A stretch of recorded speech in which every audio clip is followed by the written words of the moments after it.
Hi first grade families, my name is Mrs. Wilbur for those of you that don't know me, and I am one of the first grade teachers at Little Mountain. And as first grade teachers, we have come together to create a video that answers some of the common questions that we are receiving about distance learning. So we are going to start by talking about quality work and why that is so important in first grade and how you can support that at home. If you guys remember way back in October, first graders did a project about Quigley Quality Homes where they built a home for Quigley the duck and brought it to school. And the whole purpose of this project is to teach kids about quality work and the importance of it in terms that they can understand. So let's start by reviewing what quality work is. If you are watching this video with your child, this would be a great time to pause the video and ask your child to explain to you what quality work is. So go ahead and pause if you'd like. Welcome back. Quality work means that your child is taking their time, they're going above and beyond, they're challenging themselves. They are not just quickly rushing through work and turning in sloppy work just to get the job done. They're really looking at their work and seeing what they have to do and then putting effort and time and detail into their work. As a first grade group, all year we've been talking about 1Q, 3Q, and 5Q work. So I'm going to quickly review those for you guys. So here's an example of 1Q work, which you may have seen in my weekly writing videos. 1Q work looks sloppy, there's lack of detail. It might be work that you're not super proud of and you're not showing pride in your work. This would mean that you are given an assignment and you rush to get it done just because you want to be done with it. Then we move to 3Q. 3Q work means that you did the assignment but nothing extra. You did it just because you wanted to be done with it and move on to the next thing, and you did the minimum amount to get by. So you did what you were supposed to do, but nothing more. And finally, this is what we're really aiming towards is 5Q work. 5Q means attention to detail. You went above and beyond, and it's work that you show pride in, work that you would be proud if your teacher put it up in the hallway. So I'm going to stop here on these three examples. This would be a great spot for you to pause and maybe screenshot this, or pause and have a discussion with your child. Have they been doing 1Q work, 3Q work, or 5Q work? Next, I'm going to tell you some different prompts and conversations that you can have with your child to help them do 5Q work at home. As first grade teachers, we are constantly reminding our students about quality work, and we're challenging them all the time to improve their work that they turn in to reach towards 5Q work.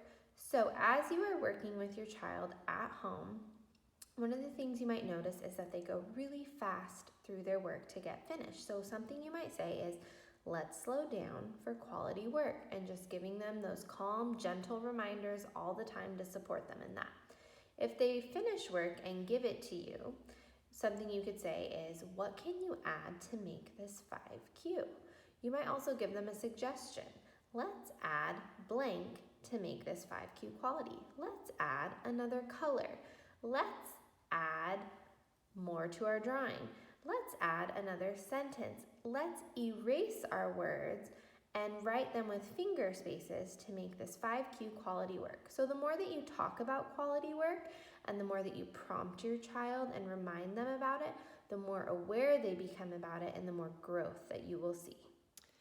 So I hope that those were some helpful tips for you guys to learn how to support your child in doing 5Q work at home. As first grade teachers, this is something that we remind them of during every assignment that we're doing, whether it's an art project, a math worksheet, a reading assignment, or writing. We are constantly reminding them to do 5Q work. Make sure to celebrate with your child when they do 5Q work. Maybe you can put their work on the refrigerator or up on the wall.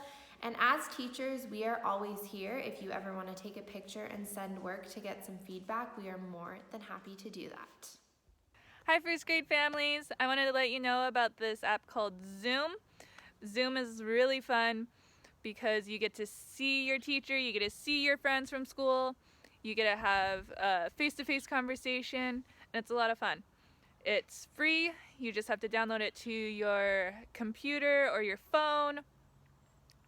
And then once you have it downloaded, your teacher can send you an email with a link and a password. The password just helps protect you and to protect your teacher from having people you don't want in the conversation.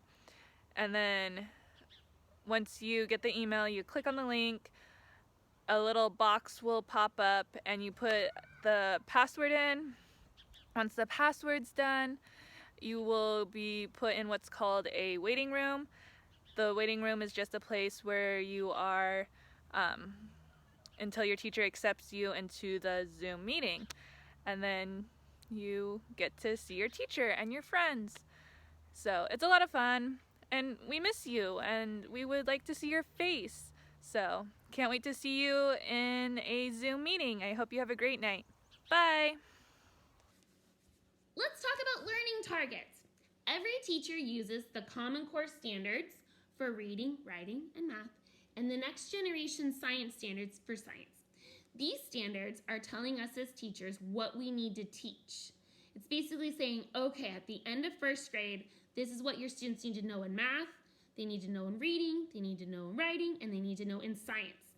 So for example, every first grader needs to know how to write to 120 and count to 120 by the end of the year, a target you can work on at home. Well, we take these standards and we put them in kid-friendly language called learning targets. When you see in the video a learning target, they usually start with I will be able. This is what we want the students to be able to do at the end of the lesson. So it explains this is why we're doing what we're doing, and this is really what I want you to take from it. At home, when you see the learning targets, you can check to see if your student got it or if they need a little bit more support by reflecting. You're checking their understanding, so you can ask them questions like, hey, what did you get from the lesson? Or can you teach me about place value, visualizing? So you can check their understanding by just kind of probing a couple questions. If your student needs more support, that's okay. Maybe at home as a family, that's something you can work on throughout the week. For example, maybe you can have them verbally give you a personal narrative about their day using the words first, next, then. Or maybe you could have them observe something outside or in the kitchen and they use their senses to explain their observation. Or maybe you're reading a story and you can have them stop and visualize and explain to you what picture they have in their head or describe the characters. Or maybe at home you need to work on place value more, so you can have them really focus on the tens place and the ones place. Whatever it is, if you need more support, we are here to help. Learning targets are just explaining to the kids this is what we want them to take away from the video, and it's a way for you to check and see if your student got it. Have a good day. Good morning, Little Mountain families. I am going to speak with you today just a little bit about how to keep your children engaged. And that is definitely something that we all struggle with during the regular school year. And I'm definitely struggling with it as a parent. But I'm going to share with you some of the things that I do and just some tips that I hope are helpful. It's not going to be anything mind-blowing, but I do hope that it is helpful to you. So I'm going to have my little friend Thumper help me because he's practicing being a student. So if your students are with you, boys and girls, this is Thumper. And Thumper is a little nervous about having to be at school at home. And he doesn't really know how to be successful at home. So we're going to use him as an example so that he can learn with us. All right, so I have the 3 S's. The first one is structure. It's really important to develop a routine, and this is something that I feel like helps everyone feel a little bit more organized and less stressed. You just know what to expect. You know it's coming. And the sample might be an hour schedule where you do a 9 o'clock when the video launches on YouTube. You can watch it. And then 9:15, the videos, we try not to make them very long. They're never longer than 15 minutes. log into Seesaw and do your daily assignment. And 9:45, maybe do some math, some happy numbers, and then maybe take a break. So that's an hour schedule in the morning. And then sometime before bed or maybe after lunch, you could do 20 minutes of reading on Raz Kids or Epic. So you can see here, there's Thumper, and he's got his schedule and he's looking at it, and it's the same for him every day. So he knows what to expect. Also, another S is space. So it's important to find a space to do your work. It helps students stay focused. Students should be comfortable, but not too comfortable, alert, so that they're not thinking that it's time to go to sleep. Their bodies and brains start to shut down and think it's time to rest. It's helpful if someone is nearby, just in case they need help. But they have work to be independent, so they shouldn't need your help the whole time.